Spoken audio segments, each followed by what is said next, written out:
Assalamualaikum warahmatullahi wabarakatuh.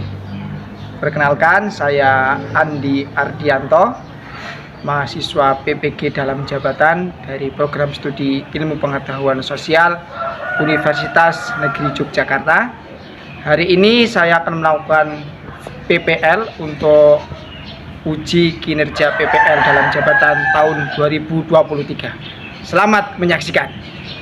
Bismillahirrahmanirrahim. Assalamualaikum warahmatullahi wabarakatuh. Waalaikumsalam warahmatullahi wabarakatuh. Bagaimana kabarnya hari ini? Alhamdulillah, luar biasa, tetap semangat, Allahu Akbar. Ya, alhamdulillah ya.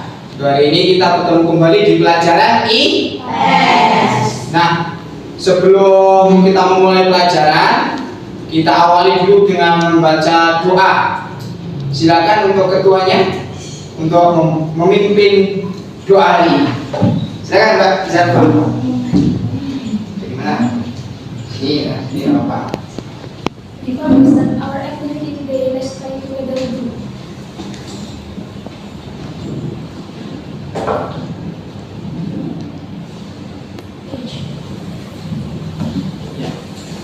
Terima kasih Mbak Rizalma yang sudah memimpin doa untuk hari ini. Ada yang nggak masuk?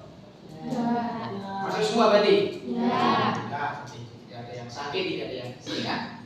Dan berikutnya kita membaca satu surat one day one surah sesuai dengan jadwal. Kita membaca surat Ad-Duha. Kita baca bersama-sama surat Ad-Duha. Abata. A'udzu billahi minasy syaithanir rajim. Bismillahirrahmanirrahim. Wadduha wal laili idza saja. Ma wadda'aka rabbuka wa ma qala. Walal akhiratu khairul laka minal ula. Ya, alhamdulillah untuk pembacaan Al-Quran hari ini sudah selesai. Semoga menambah keberkahan kita. Yuk, selanjutnya kita cek dong. Coba dilihat di sekitarnya adakah sampah-sampah. Nah, kalau ada silakan bisa diambil. Nanti bisa dirapikan, dibuang ke tempat sampah gitu ya. Nah, kita membiasakan diri kita untuk rapi, untuk bersih agar kita juga nyaman. Gitu ya. Nah, berikutnya adalah afirmasi positif. Saya Andi, guru yang energik. Ada yang mau memberikan afirmasi positifnya? Ya, Saya Zalfa, saya murid yang pandai. saya Zalfa, murid yang pandai. Oke, Mbak Yasmin coba. Saya Yasmin. Saya cerdas, saya murid yang cerdas. Saya murid yang cerdas. Oke, gitu ya. Itu adalah afirmasi positif kita. Yel sekolah kita, sekolah emas. Yo. 1, 2, 3. Sekolah emas. Ethical, modern, Al-Quran sentris, scientific, Allahu Akbar. Apa materi kita di pertemuan sebelumnya? Ajaran Islam Indonesia. Ajaran Islam di Indonesia. Ada apa aja? Ya, Samudra Pasai, terus Aceh, terus Demak, terus gitu ya. Itu materi kita di pertemuan sebelumnya. Nah, untuk hari ini kita akan belajar tentang kegiatan ekonomi. Nah, kita ekonomi tadi ini ya. Nah, ini apa sih tujuannya? Nah, ini tujuan sikapnya. Kita membiasakan disiplin dan menyelesaikan tugas tepat waktu. Itu yang pertama. Yang kedua, membiasakan sikap PD, percaya diri, ya kan? Dalam menyampaikan diskusi. Tadi ada diskusi, maju PD aja. Yang ketiga, mampu bekerja sama dalam diskusi. Diskusi itu nggak boleh kok satu orang tok, harus bekerja sama. Nah, kalau tujuan pengetahuannya nih, setelah mengikuti pembelajaran, siswa mampu mengetahui kegiatan ekonomi dengan baik. Setelah belajar nanti tahu kegiatan ekonomi itu apa saja. Yang kedua, melalui diskusi kelompok mampu menganalisis keterkaitan hubungan ekonomi dalam memenuhi kebutuhan manusia. Gitu ya. Nah, tujuan keterampilannya mampu mengungkapkan ide, gagasan, wawasan melalui diskusi yang tertib, yang santun, kemudian membuat keputusan yang bertanggung jawab. Nah, yang terakhir ini nanti mampu presentasi, menyajikan hasil diskusinya tadi. Siap nggak kira-kira? Siap. Dan nanti untuk penilaiannya nanti ada penilaian dari sikap kalian selama pembelajaran, dari pengetahuan nanti ada soalnya juga. Kemudian kalau keterampilan dilihat dari bagaimana kalian presentasi dan diskusi, menjawab pertanyaan. Untuk penilaiannya seperti itu. Nah, secara garis besar nanti saya akan menyampaikan materi pengantar, yaitu tadi kegiatan ekonomi. Kemudian nanti kita akan menyimak video. Nah, setelah menyimak video kita akan ada diskusi berkaitan di LKPD ini. Nanti kita diskusikan penyelesaiannya seperti apa. Kemudian setelah diskusi, presentasi, ada penutup. Nanti itu ada termasuk sudah post test sama pretest ya. Jadi kegiatan pembelajaran kita secara garis besar seperti itu. Nah, ini kenapa toh kita itu harus belajar kegiatan ekonomi? Nah, ini karena dapat mempengaruhi aktivitas manusia dalam memenuhi kebutuhan. Apalagi kira-kira kegiatan pemahaman bermaknanya kita tahu, oh cara manusia memenuhi kebutuhan itu seperti ini. Oh, beras sampai kita itu prosesnya ini. Oh, baju yang kita pakai sampai kita pakai prosesnya ini. Nah, jadi itu nanti pemahaman bermakna. Bisa dipahami? Bisa. Terus berikutnya, bagaimana sih cara manusia memenuhi kebutuhan? Biar manusia itu bisa memenuhi kebutuhannya dengan cara Bekerja. oke, mencari uang, bekerja, apalagi berjual beli boleh. Kalau petani itu ngapain?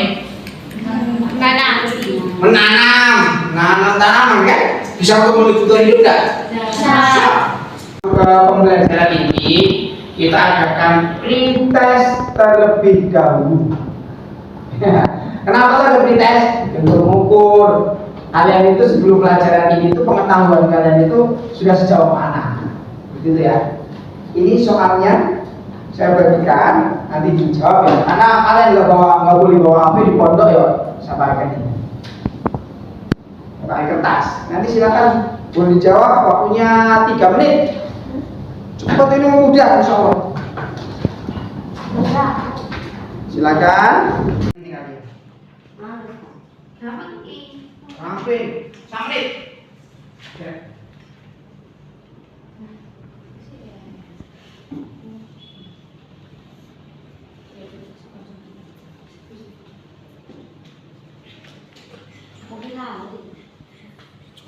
Tadi kita sudah melaksanakan pretest. Selanjutnya ada kegiatan pengantar materi dari saya ya.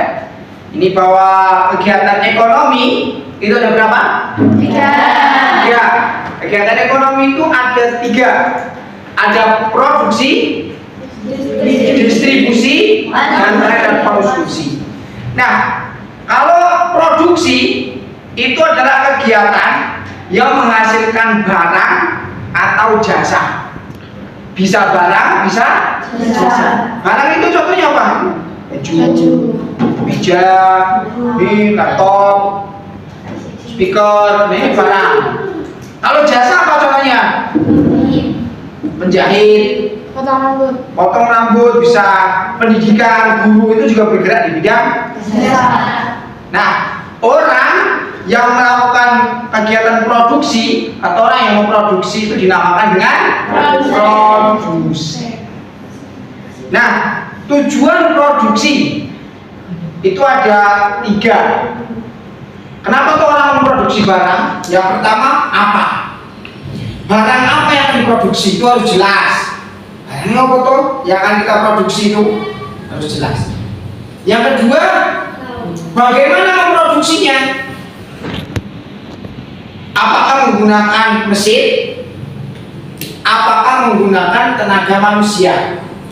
Kalau pakai mesin, apakah mesin yang canggih atau mesin yang sedang? Kalau pakai manusia, berapa yang dibutuhkan? Yang ketiga, untuk siapa barangnya atau jasanya diproduksi? Saya misalnya ada produsen membuat baju, tujuannya untuk laki-laki dengan perempuan. Beda tidak? Bajunya? Pasti beda.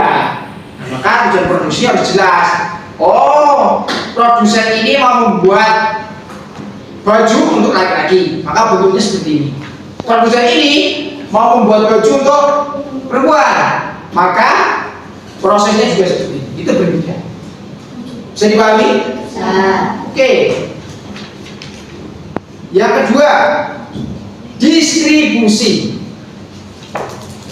Oke, distribusi itu kegiatan menyalurkan barang atau jasa dari produsen kepada konsumen. Jadi produsen itu siapa? Orang yang kemudian sampai konsumen. Orang yang melakukan distribusi namanya distributor. Jadi membawa barang, angkut, entah itu memakai kapal atau pesawat, bis atau transportasi yang lainnya, kereta, itu namanya distributor, menyalurkan. Nah, tujuannya ini, tujuan distribusi satu, untuk menyalurkan barang dari produsen ke konsumen. Harus sudah jelaskan. Yang kedua, supaya barangnya itu berguna. Kalau nggak diantar, pabrik buat nih, pabrik buat handuk, tapi nggak diantar ke konsumen, nanti gimana hasilnya? Mendor kan? Iya, nanti akan tetap di pabrik aja itu, nggak kemana-mana, nggak berguna nanti. Nah yang ketiga, kebutuhan barang dan jasa konsumen dapat terpenuhi. Tadi kalau barangnya nggak dikasihkan, nggak didistribusikan, misalkan kalau saya mau mandi butuh handuk, sementara nggak ada handuk karena nggak ada didistribusikan, maka nggak bisa dia terpenuhi kebutuhannya, gitu ya. Kita mau pakai sepatu, tapi nggak ada yang menjadi distributornya, nanti pabrik sepatunya itu ngendor, sepatunya ngendor di situ, nah kita nggak bisa pakai sepatu. Yang berikutnya adalah konsumsi. Nah, konsumsi itu kegiatan yang menghabiskan, ini habis-habis nilai guna suatu barang atau jasa, memakai, menghabiskan atau memakai. Nah, orang yang melakukan kegiatan konsumsi disebut konsumen. Konsa, makan, konsa itu siapa? Misalkan Zalfa itu menggunakan ballpoint. Nah maka Zalfa itu disebut juga dengan konsumennya ballpoint itu, karena dia menggunakan itu.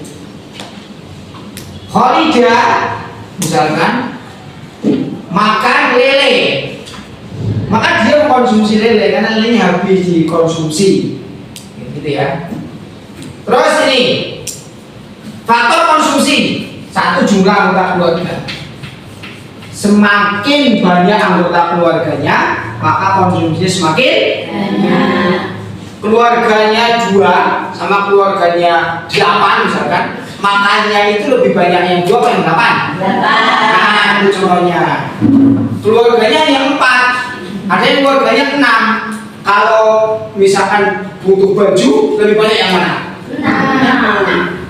Semakin tinggi, semakin banyak jumlah anggota keluarganya, maka konsumsi juga semakin banyak. Kedua, gaya hidup. Ada yang hidupnya sederhana, makan di seadanya, tapi dengan makan harus di resto-resto mahal, itu juga mempengaruhi konsumsi. Atau Misalkan orang beli baju cukup mungkin ada yang harganya dengan ratusan ribu, tapi ada yang nggak mau, saya mau yang jutaan. Nah itu juga mempengaruhi konsumsi. Berkaitan dengan ini. Ada orang yang liburannya harus keluar negeri, sementara ada orang cukup di sekitaran sini aja. Itu juga mempengaruhi konsumsi. Yang ketiga, tingkat pendidikan. Semakin tinggi tingkat pendidikannya, maka semakin tinggi kebutuhannya. Kebutuhan anak SMP dengan anak SD lebih banyak mana? SMP dan SMA? SMA dan kuliah? Lebih banyak lagi kebutuhan, semakin tinggi. Apalagi dibandingkan SMA dan TK. Jadi semakin tinggi tingkat pendidikannya, itu kebutuhannya juga akan semakin.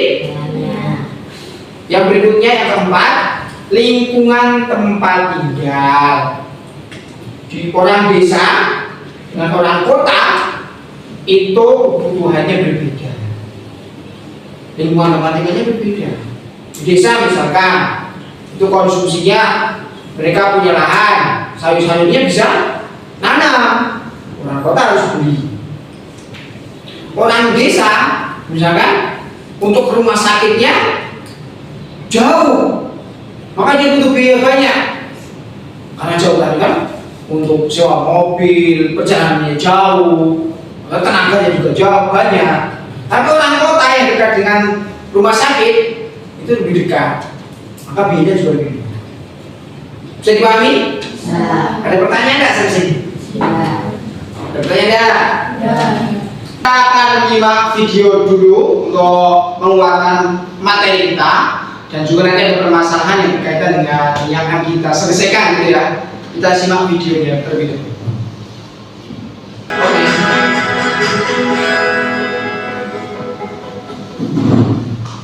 Hai semua, ketemu lagi sama aku Luna. Selamat datang di channel Ngomongin Uang.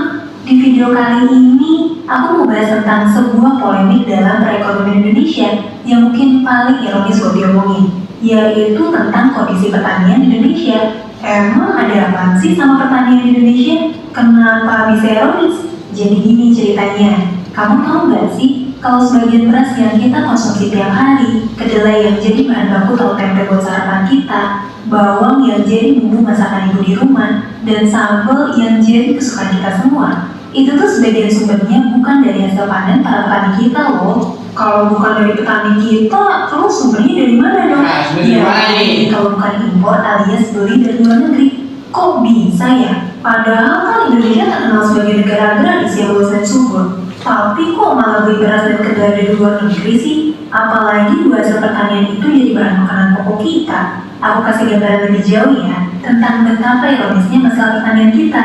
Negara kita tuh punya 26 juta hektar lahan subur. Lahannya 26 juta 300 hektar buat lahan pertanian. Selain itu, Indonesia juga punya lahan buat agrikultur yang luasnya 8,3 juta hektar atau sekitar 33% dari total wilayah daratan Indonesia. Nah, kalau tidak ada ini, kita duduk berkelompok. Silakan berkelompok seperti kemarin ya, kelompoknya kelompok 1 di sini, 2 di sana, 3 di sini. Nah, silakan bisa berkelompok. Kita tadi sudah menyimak berkaitan dengan permasalahan pertanian di Indonesia. Kenapa kita harus impor juga, kebutuhan di dalam negeri itu berapa, kedelainya berapa, beras berapa gitu ya. Kita sudah menyimak itu. Nah, kita sekarang berdiskusi. Ini nanti saya bagikan di materi ajar dan LKPD yang perlu kalian dikerjakan ya. Kalian diskusikan dengan kelompoknya. Nanti kalian presentasi juga. Silakan sudah ini ya.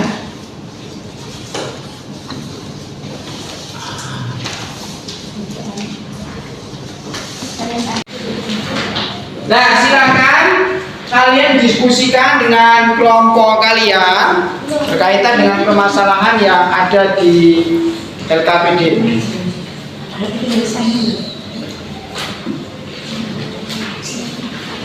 Bukunya bisa juga nambah yang di sana. Misalkan kalian ada buku-buku lainnya selain materi aja, selain buku paket, bisa dimanfaatkan ya. Jadi sumber belajarnya tidak hanya dari satu sumber, tidak hanya buku paket maupun materi aja ini, tapi bisa kalian kembangkan.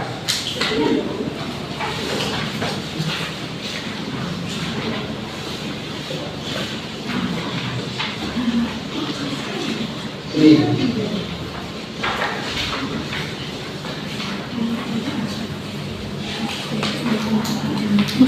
Kalau ada yang merasa kesulitan, bisa ditanyakan. Ya, tahu Mbak? Jadi kalau ada yang merasa perlu bantuan dari saya, kan bisa ditanyakan. Tapi kalian diskusikan dulu di kelompok kalian, biar jadi saling memberikan masukan berkaitan dengan apa yang menjadi permasalahan di LKPD, di permasalahan tadi kita itu.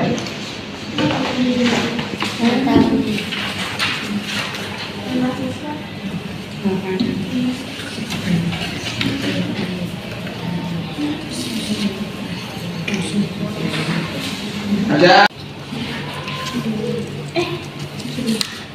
Apanya nih? saling memberi masukan ya, saling memberi masukan. Terima kasih teman-teman yang sudah berdiskusi dengan baik hari ini. Berikutnya kita ice breaking terlebih dahulu, gitu ya. Nah, ice breakingnya yang ringan-ringan aja. Nanti kalau saya memberikan, kan udah pernah belajar ya, ya break 1, break 2, apa? Nah, gitu aja, biar lebih semangat tuh. 1, 2, 3, break 1, break 2, break 3. Wah, malah kelodean ya. Kelodean, senang ya kelodean. Ya, cukup. Nah, sekarang saatnya presentasi.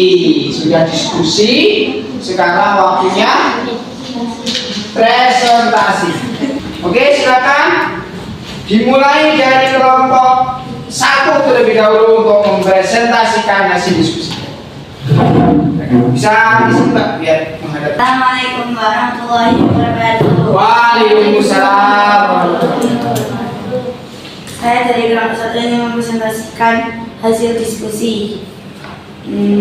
Peristiwa apa yang kalian lihat pada gambar di atas? Yaitu ada kekeringan, gagal produksi, impor beras, konsumsi. Apakah yang melatar belakangi terjadinya masalah tersebut? Nomor 2, ada gagal panen, penggunaan secara berlebihan. Di situ nomor 3, sebutkan dampak yang terjadi pada masalah tersebut. Ya. Banyak orang yang tidak mau menjadi petani, petaninya kurang sejahtera. Banyak orang yang menjual lahannya. Yang nomor terakhir, bagaimana upaya pemerintah dan petani Indonesia supaya panen meningkat dan tidak ketergantungan impor.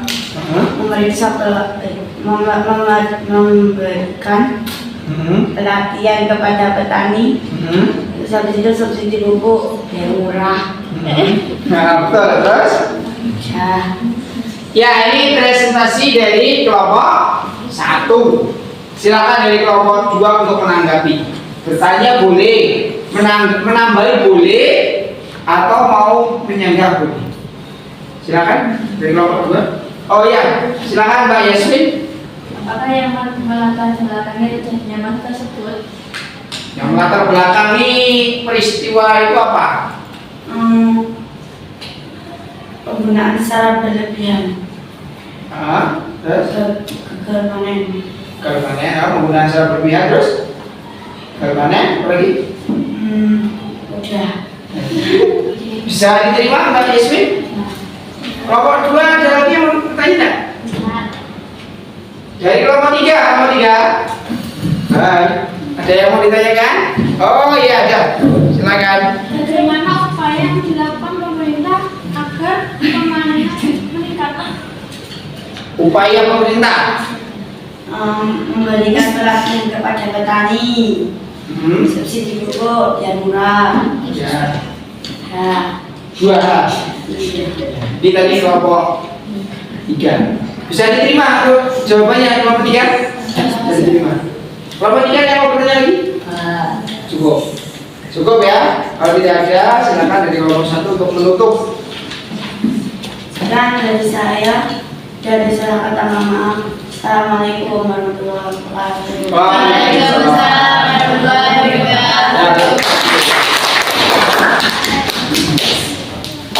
Nah, untuk berikutnya kita sudah presentasi.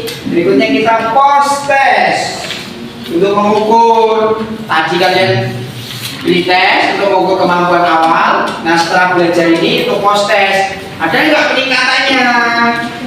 Nah, dibuktikan dengan jawab. Nah, oke, silakan dikerjakan. Waktunya 3 menit.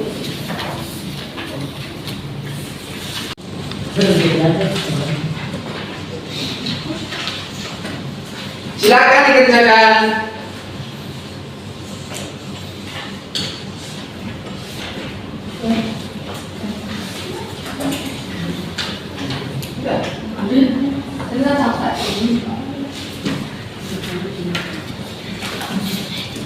Teman, tadi kita sudah post test. Nah, langkah berikutnya kita ini. Apa sih kesimpulan pelajaran kita hari ini?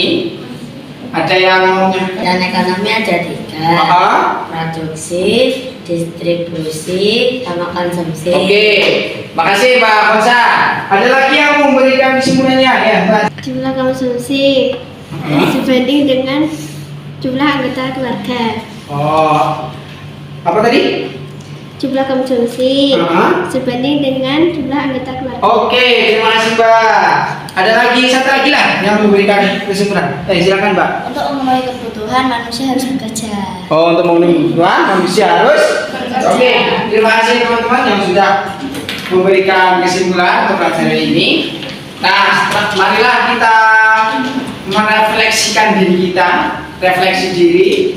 Kita menjawab pertanyaan sederhana ini. Yang pertama, apakah aku sudah melakukan pembelajaran secara bertanggung jawab? Sudah belum? Yang kedua, sudah mengumpulkan tugas tepat waktu? Di post test, presentasi dan tepat waktu? Oke. Apa inspirasi dari pembelajaran tentang kegiatan ekonomi? Oh iya. Bercita-cita untuk mempunyai pabrik. Wes. Bercita-cita untuk mempunyai pabrik. Ada lagi? Kegiatan ekonomi. Mengetahui kegiatan ekonomi. Oke, siap. Siap, Gus ya. Yang berikutnya, apakah aku sudah mampu mengidentifikasi kebutuhan ekonomi, kegiatan ekonomi? Sudah? Sudah. Bagaimana agar kebutuhan manusia bisa tercukupi? Bekerja, apalagi? Jual beli, menanam. Cukup? Bekerja, jual beli, menanam, memproduksi. Melakukan produksi. Nah, terima kasih teman-teman. Berikutnya adalah tindak lanjutnya. Kita sudah belajar tentang kegiatan ekonomi. Jadi harapannya ilmu yang kita dapatkan hari ini itu bukan berhenti di kelas, tapi ada tindak lanjutnya. Tindak lanjutnya apa? Ya minimal 2 lah. Yang pertama, kalian baca lagi materi yang berkaitan dengan kegiatan ekonomi. Boleh dari buku-buku ini, boleh dari buku-buku yang lainnya. Yang kedua, kalian itu bisa mengamati. Kalau jalan-jalan atau pulang, kalian bisa mengamati kegiatan ekonomi yang di sekitar kalian itu apa aja sih? Oh, di sawah ada orang yang sedang menanam. Berarti dia sedang melakukan kegiatan apa? Produksi. Oh, ada misalkan truk yang membawa paket. Itu berarti sedang membawa apa? Distribusi. Nah, itu tidak lanjutnya kan amati dong. Banyak sekali coba. Dan yang terakhir, kita doa dulu menutup pertemuan hari ini. Kita doa bersama-sama dengan baca doa kafaratul majlis. Alhamdulillahirabbil alamin. Subhanakallahumma wa bihamdika asyhadu an la ilaha illa anta astaghfiruka wa atubu ilaik. Terima kasih teman-teman semua. Sampai jumpa di pertemuan berikutnya. Assalamualaikum warahmatullahi wabarakatuh. Waalaikumsalam.